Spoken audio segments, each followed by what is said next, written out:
Hormuz జలసంధిని తిరిగి తెరిచేందుకు ఇరాన్కు America అధ్యక్షుడు ట్రంప్ ఇచ్చిన గడువు మరికొన్ని గంటల్లో ముగియనుంది. ఇప్పటి వరకు ఇరాన్ దీనిపై ఎలాంటి ప్రకటన చేయలేదు. గడువు ముగిసిన తర్వాత ట్రంప్ ఎలాంటి కఠిన నిర్ణయం తీసుకుంటారోనన్న భయాందోళనలు నెలకొన్నాయి. ఈ క్రమంలోనే దేశవ్యాప్తంగా ఉన్న పవర్ ప్లాంట్ల వద్ద మానవహారాలుగా ఏర్పడాలని ఇరాన్ ప్రభుత్వం ఆ దేశ యువతకు పిలుపునిచ్చింది.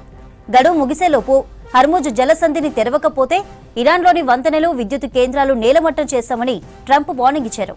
దీంతో ఇరాన్ ప్రభుత్వం తమ దేశ యువతకు పిలుపునిచ్చింది. పవర్ ప్లాంట్ల వద్ద మానవహారాలుగా ఏర్పడాలని సూచించింది.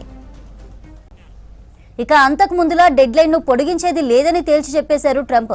దీంతో అమెరికా దాడుల నుంచి ఆ విద్యుత్ కేంద్రాలను పరిరక్షించుకునేందుకు ఇరాన్ చర్యలు చేపట్టింది. అందులో భాగంగా దేశంలోని విద్యుత్ కేంద్రాల వద్దకు ర్యాలీగా రావాలని క్రీడాకారులు, విద్యార్థులతో సహా యువత మొత్తానికి ఇరాన్ క్రీడలు, యువజన శాఖ మంత్రిత్వ శాఖ పిలుపునిచ్చింది. యువత నుంచి స్వయంగా వచ్చిన సూచనల మేరకే ఈ నిర్ణయం తీసుకున్నామని ఆ శాఖ ఉప మంత్రి అలీ రెజా రహీమీ చెప్పారు. దేశంలోని విద్యుత్ కేంద్రాల చుట్టూ మానవహారాల్ని ఏర్పాటు చేయాలని పలువురు యూనివర్సిటీ విద్యార్థులు, కళాకారులు, యువజన సంఘాలు ప్రతిపాదించాయన్నారు.